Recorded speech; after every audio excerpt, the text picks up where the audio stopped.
Hello students, last class के अंदर हमने पढ़ा था यूनिफॉर्मली एक्सेलरेटेड मोशन के बारे में और उसी का यूज़ करके हमने डिराइव किया था हमारी 3 इक्वेशंस ऑफ मोशन को। आज हम पढ़ने जा रहे हैं हमारा next topic, that is velocity time graph of an accelerated motion। Velocity time graph के बारे में पढ़ेंगे, किसके लिए? किसी ऑब्जेक्ट के लिए जिसका मोशन कैसा होगा, हमारे पास एक्सेलरेटेड मोशन होगा। एक्सेलरेटेड मोशन के बारे में हमने पिछली क्लास के अंदर भी पढ़ा था कि एक्सेलरेटेड मोशन हमारे पास क्या है, वो मोशन जिसके अंदर ऑब्जेक्ट की जो वेलोसिटी है वो क्या होती रहे हमारे पास, change, then it is called accelerated motion. तो आज हम पढ़ेंगे एक्सेलरेटेड मोशन से रिलेटेड वीटी ग्राफ। तो सबसे पहले तो ध्यान से देखेंगे वीटी ग्राफ के अंदर किसी भी ग्राफ के लिए हमने एक जनरल टर्म पढ़ी थी हमारे पास, slope of a graph. Slope का मतलब हमने क्या पढ़ा था, is equal to tangent theta, और दूसरा फॉर्मूला हमने क्या पढ़ा था हमारे पास, कंपोनेंट किसका, y एक्सिस का component divided by x axis का कंपोनेंट। तो वो भी हमें क्या बताएगा हमारे पास, स्लोप ऑफ ए ग्राफ। अब ध्यान से देखेंगे सभी, हमें ग्राफ प्लॉट करना है किसके बीच में, वेलोसिटी टाइम ग्राफ के बीच में। As we all know that time is क्या कौन सी क्वांटिटी है हमारे पास, इंडिपेंडेंट क्वांटिटी। तो उसको प्लॉट करेंगे किधर, एक्स एक्सिस में। Velocity is a dependent quantity on time, that's why it is plotted against Y axis. तो जो वीटी ग्राफ है हमारे पास कैसे होगा, हमारे पास वीटी ग्राफ के अंदर टाइम तो हम लेंगे हमेशा एक्स एक्सिस में, क्योंकि वो क्या है, इंडिपेंडेंट वेरिएबल, और वेलोसिटी क्या है, डिपेंडेंट ऑन टाइम, और डिपेंडेंट वेरिएबल उसको हमेशा कहाँ प्लॉट करते हैं हम, वाई एक्सिस में। तो यहाँ से अगर हम स्लोप निकालेंगे वीटी ग्राफ का, स्लोप ऑफ वीटी ग्राफ क्या आएगा हमारे पास, वाई एक्सिस का कंपोनेंट क्या है हमारे पास, वाई एक्सिस में velocity, divided by X axis का कंपोनेंट क्या है, एक्स में हमारे पास टाइम। चेंज इन वेलोसिटी पर unit time is called acceleration, हमने पढ़ा था लास्ट क्लास के अंदर। तो स्लोप ऑफ वीटी ग्राफ हमें किसके बारे में बताएगा, एक्सेलरेशन के बारे में बताएगा। 1 मार्क के लिए ध्यान रखेंगे सभी। दूसरा, किसी भी ग्राफ से रिलेटेड हमने एक टर्म पढ़ी थी, क्या पढ़ी थी वो, कि एरिया अंडर दी जो ग्राफ होगा वो क्या रिप्रेजेंट करेगा। अब यहाँ पे अगर हमें निकालना हो area under velocity time graph, तो कैसे निकाला था हमने, area under velocity time graph. किसी भी ग्राफ के लिए हमें 2 पैरामीटर्स का पता होना जरूरी है। फर्स्ट क्या, स्लोप के बारे में पता होना चाहिए, दूसरा उसका जो एरिया अंडर ग्राफ होगा वो क्या रिप्रेजेंट कर रहा है। कैसे किया था हमने, y एक्सिस का कंपोनेंट इनटू x एक्सिस का कंपोनेंट। अब y में हमारा कौन है, वेलोसिटी, इनटू x में हमारा कौन है, टाइम। वेलोसिटी इनटू टाइम क्या होता है हमारे पास, displacement upon time into time. Velocity का फॉर्मूला हमने लगाया, टाइम से टाइम कैंसिल आउट, तो वेलोसिटी टाइम ग्राफ के नीचे का एरिया हमें क्या बताएगा, डिस्प्लेसमेंट के बारे में बताएगा। दूसरा ये भी ध्यान रखेंगे, velocity under area under velocity time graph gives us displacement. If the motion of the object is straight line motion, then displacement is equal to, हमने क्या पढ़ा हुआ है, डिस्टेंस ट्रेवल्ड। तो ये चीजें याद रखेंगे सबसे पहले तो, कि वेलोसिटी टाइम ग्राफ का स्लोप तो हमें बताता है एक्सेलरेशन के बारे में, और area under velocity time graph हमें क्या बताएगा, डिस्प्लेसमेंट के बारे में। ऑब्जेक्ट का मोशन अगर स्ट्रेट लाइन होगा तो उसको हम डिस्टेंस ट्रेवल्ड भी बोल सकते हैं। अब अलग अलग केस हम पढ़ने जा रहे हैं ग्राफ के अंदर। जो सबसे पहला केस हम डिस्कस करने जा रहे हैं वेलोसिटी टाइम ग्राफ के बारे में ऑफ एन एक्सेलरेटेड मोशन। तो यहाँ पे जो हमारा केस 1 है वो हमें क्या गिवन है, if the object is moving with a constant velocity। अगर हमारे पास जो ऑब्जेक्ट है मूव करेगा कांस्टेंट वेलोसिटी के साथ, कांस्टेंट वेलोसिटी का मतलब क्या है कि ऑब्जेक्ट का जो है टाइम तो क्या हो रहा है कॉन्टिन्यूसली चेंज, लेकिन उसकी वेलोसिटी चेंज नहीं हो रही, तो हमें जो ग्राफ है कैसा मिलेगा, पैरेलल टू टाइम एक्सिस। क्योंकि ग्राफ के अंदर देखेंगे सभी टाइम चेंज हो रहा है, लेकिन हर टाइम पे वेलोसिटी की वैल्यू क्या है, कांस्टेंट और इक्वल। तो अगर ऑब्जेक्ट मूव करेगा कांस्टेंट वेलोसिटी के साथ तो एक्सेलरेशन कैसे निकालेंगे सभी, ए का फॉर्मूला हमने क्या पढ़ा था, change in velocity divided by change in time. अब अगर कांस्टेंट वेलोसिटी से चल रहा है इसका मतलब वेलोसिटी चेंज ही नहीं हुई, चेंज इन वेलोसिटी क्या आ गया हमारे पास, जीरो। तो यहाँ से क्या कंक्लूजन निकाला हमने, if object is moving with constant velocity then acceleration of object is zero. 1 mark के लिए ध्यान रखेंगे सभी फर्स्ट केस के अंदर। सेकंड केस हमें क्या गिवन हो सकता है, फिर से वेलोसिटी टाइम ग्राफ ड्रॉ करने जा रहे हैं।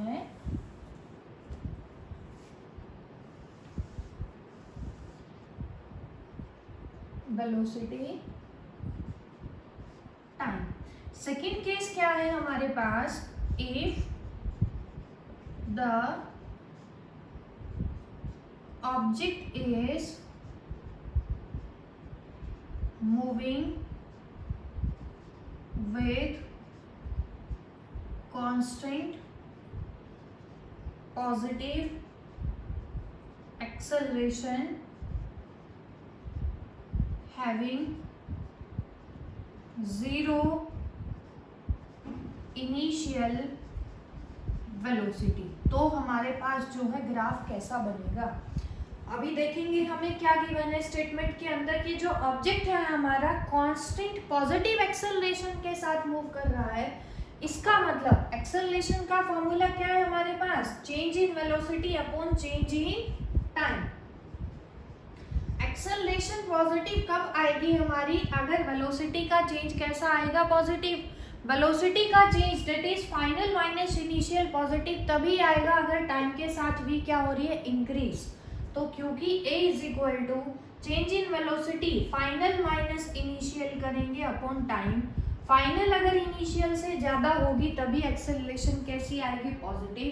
कांस्टेंट है इसका मतलब यूनिफॉर्म मोशन है हमारे पास, और इनिशियल वेलोसिटी जीरो है, तो यहाँ से क्या मतलब कि ग्राफ कहाँ से स्टार्ट होगा हमारा, ओरिजिन से।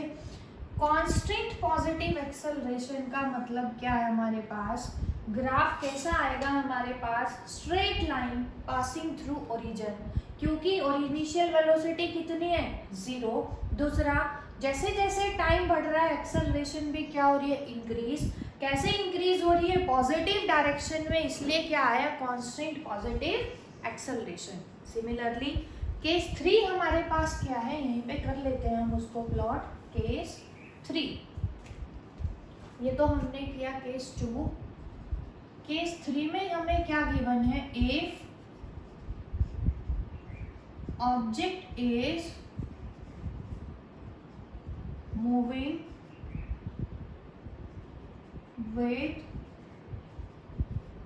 कांस्टेंट, यहाँ पे तो क्या पढ़ा था हमने, पॉजिटिव एक्सेलरेशन। अब हम क्या कर रहे हैं, constant negative acceleration having some initial velocity. First के अंदर तो हमने क्या पढ़ा था, हैविंग जीरो इनिशियल वेलोसिटी, लेकिन इस केस के अंदर हम कह रहे हैं कि ऑब्जेक्ट के पास कुछ इनिशियल वेलोसिटी है। अगर कुछ इनिशियल वेलोसिटी है हमारे पास तो ग्राफ ओरिजिन से स्टार्ट नहीं होगा, क्योंकि ओरिजिन पे v की वैल्यू कितनी पड़ी हुई है हमने, जीरो।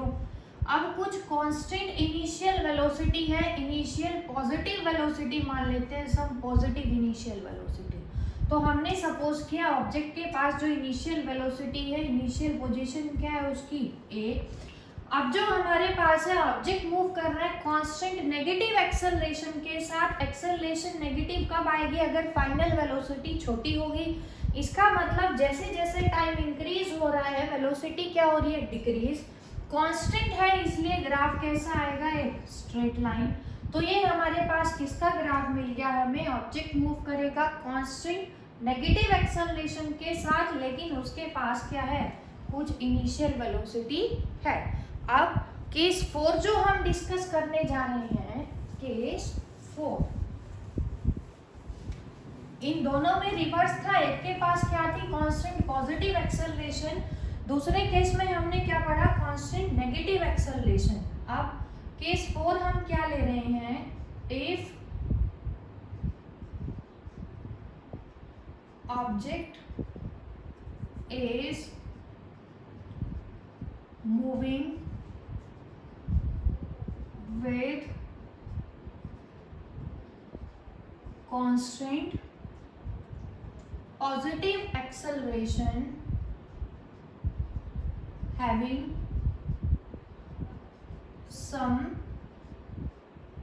positive initial velocity। उसमें तो क्या था? इनिशियल वेलोसिटी तो पॉजिटिव थी, लेकिन एक्सेलरेशन वहां पे कैसी थी? Constant negative. इसलिए ग्राफ कैसा मिला? डिक्रीजिंग लाइन मिला हमें। इसके अंदर देखेंगे सभी, ऑब्जेक्ट के पास कुछ इनिशियल वेलोसिटी है, लेकिन जो मोशन है उसका कैसा है? With constant positive acceleration. तो ये हमने मान लिया क्या है? उसके कुछ इनिशियल वेलोसिटी कुछ, यहाँ से हमें ग्राफ कैसा मिलेगा? A B. ये जो ग्राफ है किसको रिप्रेजेंट कर रहा है? Uniformly accelerated motion of an object having some initial velocity. उसके बाद केस 5 देखेंगे सभी। Case 5, if the object is moving with constant negative acceleration having some negative initial velocity। अगर ऑब्जेक्ट के पास कुछ नेगेटिव वेलोसिटी होगी इनिशियल, तो ग्राफ कैसा प्लॉट होगा? इसके रिवर्स होगा। ध्यान से देखेंगे, इसमें तो जो वेलोसिटी थी ऑब्जेक्ट की इनिशियल वो कैसी थी? पॉजिटिव। इस केस में हमें क्या गिवन है कि ऑब्जेक्ट की जो वेलोसिटी है इनिशियल कैसी है? नेगेटिव। इसका मतलब वेलोसिटी किधर होगी?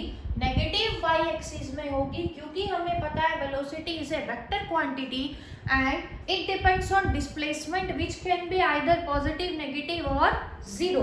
तो जो ग्राफ बनेगा हमारे पास कैसा बनेगा? टाइम कभी भी जीरो नहीं हो सकता, वेलोसिटी नेगेटिव हो सकती है हमारे पास, बिकॉज डिपेंड्स ऑन डिस्प्लेसमेंट। अब हमें गिवन क्या है? कांस्टेंट नेगेटिव एक्सेलरेशन, मतलब कर्व बनेगा डिक्रीजिंग, लेकिन इनिशियल वेलोसिटी भी कैसी है? नेगेटिव। तो हमने मान लिया ये क्या? ऑब्जेक्ट की initial velocity minus initial velocity का सिंबल क्या पढ़ा हुआ है हमने? u। कांस्टेंट नेगेटिव है तो ये हमें क्या मिल गया? उसका ग्राफ, कि ऑब्जेक्ट मूव कर रहा है कांस्टेंट नेगेटिव एक्सेलरेशन के साथ but having some negative initial velocity. अब लास्ट केस हम डिस्कस करने जा रहे हैं वीटी ग्राफ का। हमारे पास क्या गिवन है? If the object is moving with increasing acceleration having zero initial velocity। Object की इनिशियल वेलोसिटी तो कितना गिवन है लास्ट केस के अंदर? हमें जीरो। लेकिन जो ऑब्जेक्ट है मूव कर रहे हैं इंक्रीजिंग एक्सेलरेशन के साथ। इसका मतलब कांस्टेंट था तो ग्राफ हमें कैसा मिल रहा था? Straight line. पीछे वाले सभी केसेस में इंक्रीजिंग है, तो इसका मतलब अब हमारे पास ग्राफ स्ट्रेट लाइन नहीं मिलेगा। टाइम जैसे जैसे बढ़ रहा है एक्सेलरेशन की वैल्यू भी बढ़ रही है, लेकिन इनिशियल वेलोसिटी कितनी है? जीरो। तो ग्राफ हमें कैसा मिलेगा, इंक्रीजिंग कर्व मिलेगा, जो कि किसको रिप्रेजेंट करेगा, इंक्रीजिंग एक्सेलरेशन को। तो ये हमने डिस्कस किए डिफरेंट केसेस, किसके, वेलोसिटी टाइम ग्राफ के। किस केस में, किसी ऑब्जेक्ट के लिए जिसका मोशन कैसा है हमारे पास, एक्सेलरेटेड मोशन है। अब लास्ट क्लास के जैसे अंदर हमने डिस्कस किया था derivation of equations of motion, अगर ऑब्जेक्ट मूव कर रहा था स्ट्रेट लाइन में, तो आज की क्लास में भी हम क्या डिस्कस करेंगे, derivation of equation of motion करेंगे, लेकिन किसकी मेथड से करेंगे, बाय यूजिंग ग्राफिकल मेथड। किसका ग्राफ यूज करेंगे, वेलोसिटी टाइम ग्राफ का। तो नेक्स्ट टॉपिक हमारा क्या है, derivation of,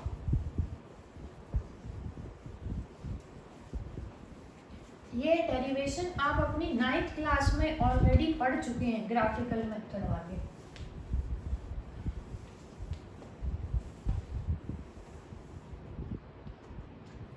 derivation of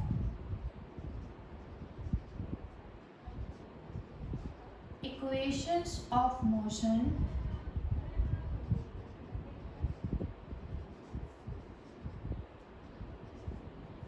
of an derivations of equations of motion of an uniformly accelerated motion from VT graph। Velocity time graph का use करके हम क्या डेराइव करेंगे, 3 इक्वेशंस ऑफ मोशन। तो उसके लिए देखेंगे सभी, सबसे पहले किसी भी इक्वेशन को डिराइव करने से पहले हमें क्या करनी पड़ती है, कुछ अजम्पशंस लेनी पड़ती हैं। तो हम यहाँ पे क्या एज्यूम करेंगे, सपोज करो हमारे पास क्या है, कोई ऑब्जेक्ट, इनिशियल टाइम और इनिशियल वेलोसिटी हमें एज्यूम करनी पड़ेगी। हम क्या लेंगे कि हमारे पास कोई ऑब्जेक्ट है, टाइम जब 0 सेकेंड है जहाँ से वो अपनी जर्नी स्टार्ट करेगा, तो ऑब्जेक्ट के पास कुछ इनिशियल वेलोसिटी है। हमने पढ़ा था इनिशियल वेलोसिटी को किससे रिप्रेजेंट करते हैं, स्मॉल u से। उसके बाद ऑब्जेक्ट चला, कैसे चला, यूनिफॉर्मली एक्सेलरेटेड मोशन। इसका मतलब ग्राफ कैसा आएगा, स्ट्रेट लाइन आएगा। फिर हमने एज्यूम किया कि किसी टी टाइम के लिए चला, टी टाइम के बाद ऑब्जेक्ट की फाइनल वेलोसिटी एज किससे डिनोट करते हैं, v से। तो अजम्पशन लिख रहे हैं हम, सबसे पहले क्या लिख रहे हैं हम, consider an object whose initial velocity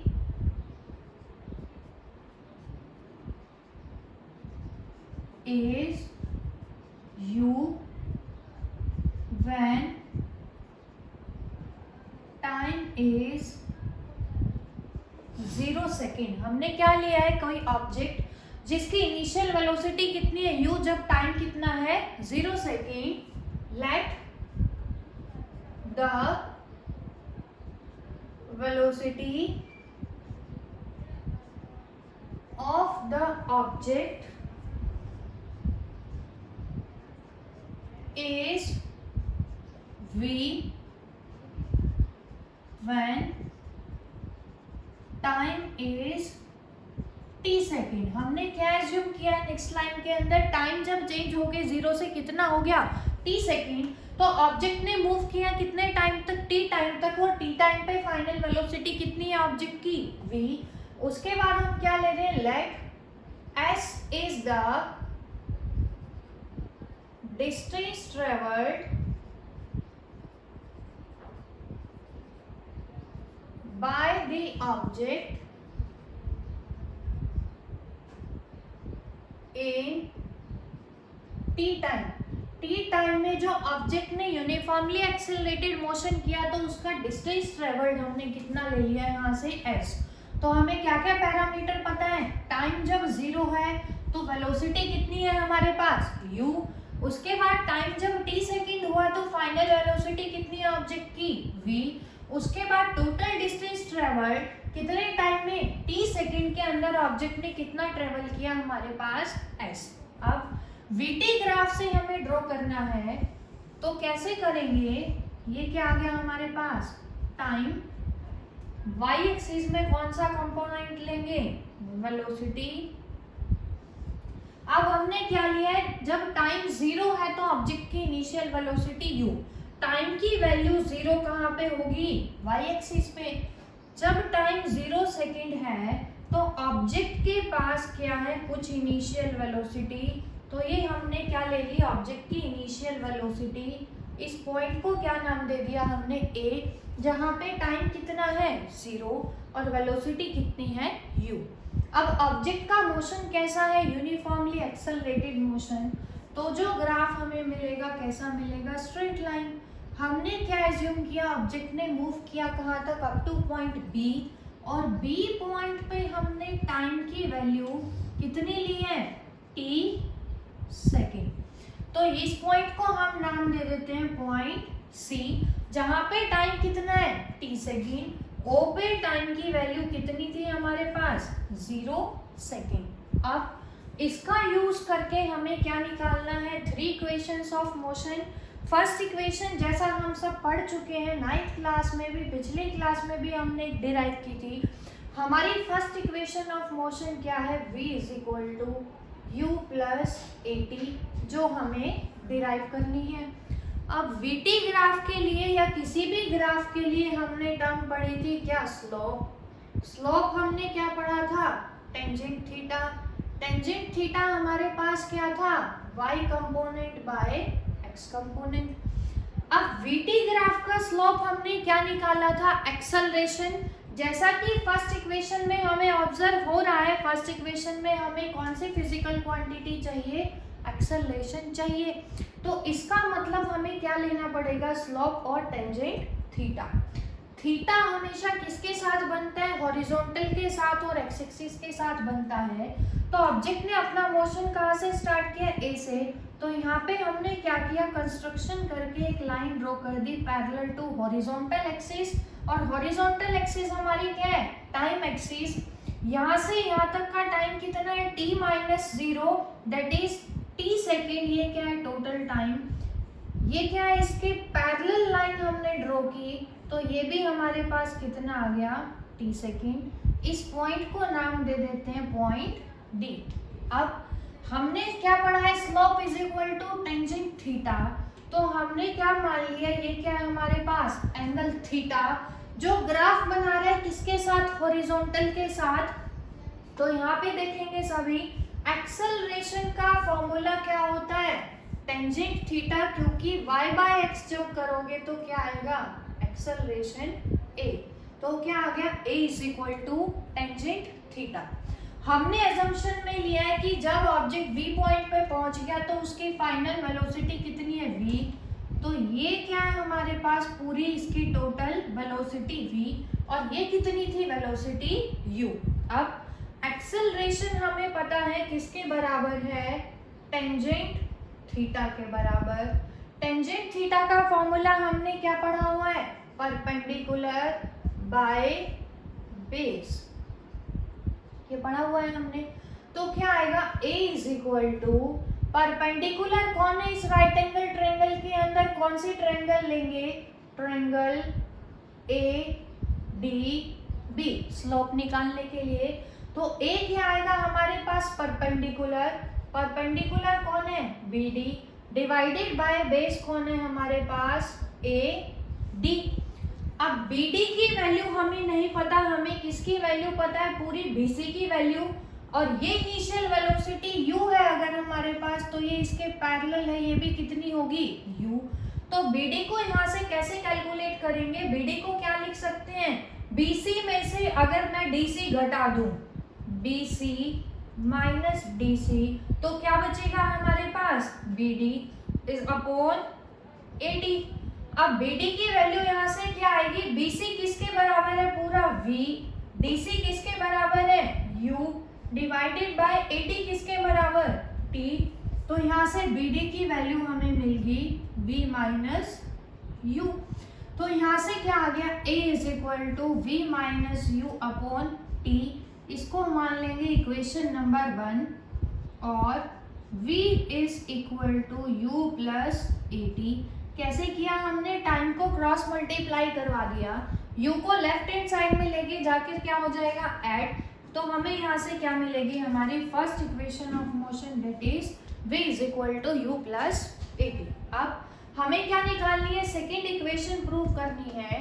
second equation हमने पढ़ा हुआ है, क्या थी हमारे पास मोशन की, s is equal to ut plus half a t square, ये हमें प्रूव करनी है।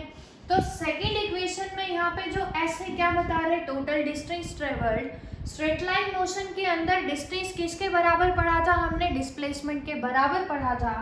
तो हमने एक टर्म पढ़ी थी area under velocity time graph, हमें क्या बताता है, डिस्प्लेसमेंट अभी निकाला था हमने।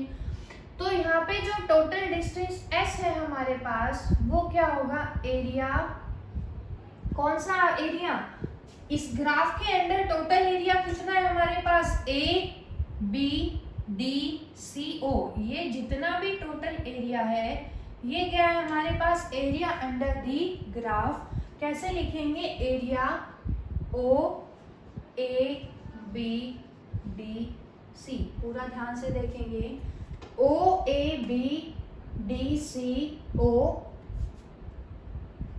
ये आ गया, जहां से शुरू किया था वहीं पे खत्म करना है, क्योंकि एरिया कैसा लिया है हमने, क्लोज्ड एरिया लिया है। उसके बाद किसी भी एरिया को निकालने के लिए जो इरेगुलर एरिया हमें मिले, हम क्या करेंगे, एरिया को डिवाइड करेंगे किसी रेगुलर ज्योमेट्रिक फिगर के अंदर। तो यहाँ पे s हम कैसे डिवाइड करेंगे इस एरिया को, इसके अंदर देखेंगे, एक तो हमारे पास क्या है ट्रायंगल, दूसरा ये किसको रिप्रेजेंट कर रहा है, रेक्टेंगल को। तो s को हम क्या लिख सकते हैं, area triangle ABD plus area, दूसरा क्या है हमारे पास, रेक्टेंगल, कौन सा रेक्टेंगल है बोलेंगे सभी, OADC। तो यहाँ से s किसके बराबर आएगा, ट्रायंगल का एरिया हमने पढ़ा हुआ है क्या, हाफ बेस इनटू हाइट, क्या आएगा हाफ, ट्रायंगल का बेस कौन है हमारे पास, AD इनटू हाइट कौन है, BD। देख लेंगे एक बार सभी, ट्रायंगल ABD का area half, base AD into height BD, plus rectangle का एरिया लेंथ इनटू ब्रेड्थ, क्या आएगा हमारे पास, OC इनटू CD। इन सब की जब हम वैल्यू पुट करेंगे क्या मिलेगा हमें, s is equal to half, AD की वैल्यू बोलेंगे सभी कितनी है, T इंटू BD की वैल्यू हमने निकाली थी कितनी, V minus U, plus OC की वैल्यू बोलेंगे सभी T इंटू CD की वैल्यू कितनी है हमारे पास, U। तो यहाँ से क्या आ गया, s is equal to U into T, UT plus half T V minus U। लेकिन हमें जो प्रूव करना है उसके अंदर हमारे पास क्या लेके आना है, हमें एक्सेलरेशन लेकर आना है, v हमें एलिमिनेट करना है। तो फर्स्ट इक्वेशन से, फ्रॉम फर्स्ट इक्वेशन से v माइनस u की वैल्यू कितनी आएगी, a इंटू टी। तो क्या आ गया, v minus U is equal to AT। हम क्या करेंगे, v माइनस यू की जगह यहाँ पे क्या पुट करवा देंगे, AT। तो s क्या आ गया, UT plus half T into AT, और s इज इक्वल टू क्या आ गया, UT plus half AT square. ये हमें प्रूव करनी थी हमारी क्या है, सेकेंड इक्वेशन ऑफ मोशन। यहाँ पे ये जो इक्वेशन है हमारी, इसको हम मान लेंगे s is equal to UT plus half AT square, equation number 2 मान लेंगे हम। उसके बाद ध्यान से देखेंगे सभी, अब हमें क्या प्रूव करनी है, हमारी इक्वेशन नंबर 3। इक्वेशन नंबर 3 हमने क्या पढ़ी हुई है, v square minus u square is equal to 2as, ये हमने पढ़ी हुई है। इसको हमें प्रूव करना है, कैसे करेंगे इसके लिए, ये जो हमारे पास इसके अंदर भी क्या चाहिए हमें, डिस्टेंस ट्रेवल्ड। डिस्टेंस ट्रेवल्ड किसके बराबर होता है, area under the VT graph.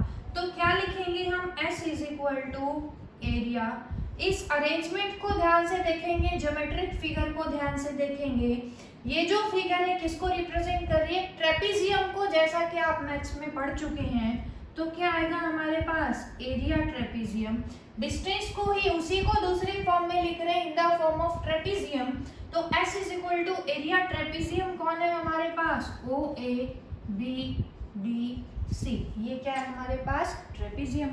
अब ट्रेपीजियम का एरिया हमने क्या पढ़ा हुआ है, half sum of parallel side into height. ये फॉर्मूला हमने पढ़ा हुआ है। हाइट की जगह थर्ड साइड भी आप लिख सकते हो। तो S यहाँ से क्या आएगा, area trapezium OABDC half sum of parallel side. दो पैरेलल साइड कौन है हमारे पास, OA और दूसरी कौन सी है, BC। इनका सम हमें लेना है तो क्या आ जाएगा, OA plus BC into third side क्या ले लेंगे, OC। इसको सिंप्लीफाई करेंगे, S हमें क्या मिलेगा, हाफ OA की वैल्यू बोलेंगे सभी कितनी है, U प्लस BC की वैल्यू कितनी है, V इंटू OC की वैल्यू कितनी है हमारे पास, T। लेकिन जो हमें प्रूव करना है उसके अंदर कहीं पे भी हमारे पास टाइम नहीं है, तो टाइम को क्या करेंगे यहाँ से एलिमिनेट। कैसे करेंगे टाइम को eliminate, S is equal to half U plus V को मैं V प्लस U भी लिख सकती हूँ। टाइम हमें एलिमिनेट करना है तो फर्स्ट इक्वेशन से, फ्रॉम फर्स्ट टाइम की वैल्यू यहाँ से कितनी आएगी, V माइनस यू। ए को नीचे ले आएंगे, V minus U by A. यहाँ पे पुट करेंगे T की जगह V minus U by A. A plus B into A minus B. हमने क्या पढ़ा हुआ है, A square minus B square. क्या मिलेगा हमें, V square minus U square upon A. इसको क्रॉस मल्टीप्लाई करवाएंगे नेक्स्ट स्टेप में, तो क्या मिलेगा, V square minus U square is equal to 2AS, जो कि क्या है हमारी थर्ड इक्वेशन ऑफ मोशन।